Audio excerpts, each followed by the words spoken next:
Bakit ba ay? May nararamdaman ka na naman ba?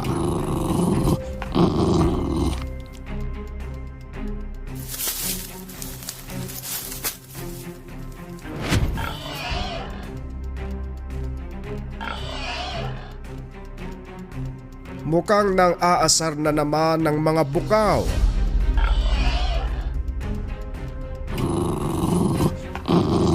Sige, pagbigyan natin. Sod!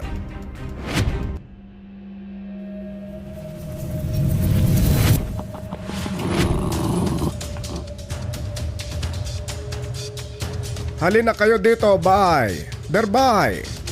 Hayaan nyo na si Suod. Siguradong babalik din yan maya-maya.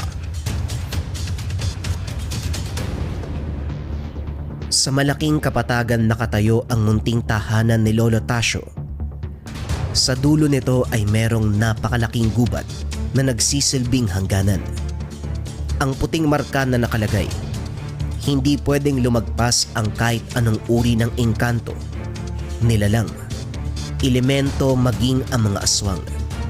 Dahil sa oras na lumagpas sila, siguradong peligro ang kakarapin sa tatlong aso.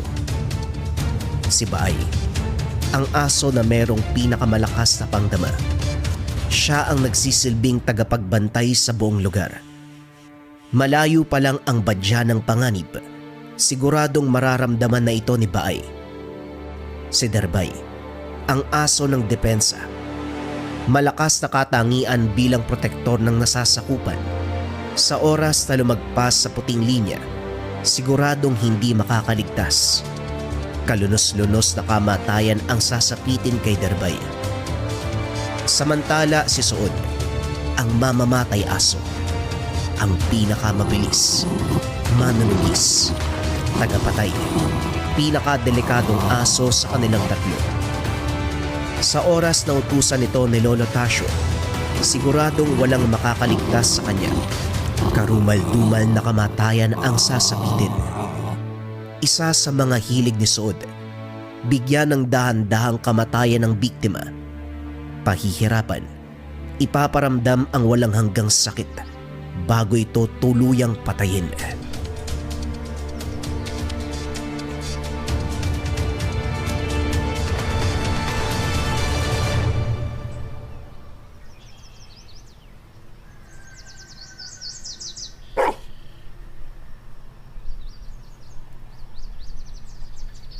Ayos to ah. May pagkain tayo mamayang gabi. Tamang linis lang ang gagawin dito para ligtas na kainin. Pagsapit ng dilim, tanging liwanag ng buwan, gasera at apoy kung saan nila niluluto ang ulo ng baboy ramo. Ito lamang ang nagsisilbing liwanag sa buong lugar.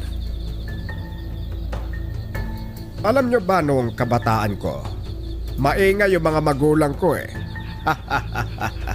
Kahit yung napangasawa ko sumalangit nawa, napakaingay din. Kaya mas mabuti na sa akin na kayong tatlo ang kasama ko.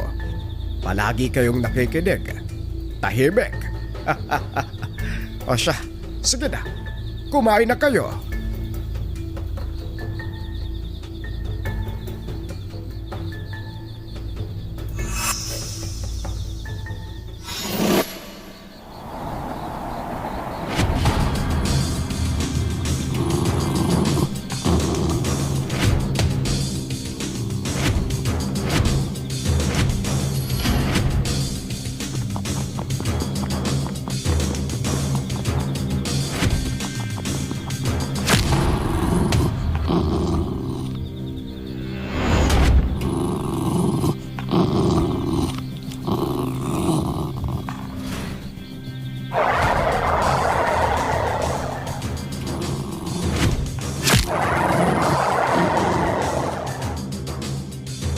Talagang lumalabas ang pagkabrutal ni Derbay kapag merong pumapasok sa hangganan.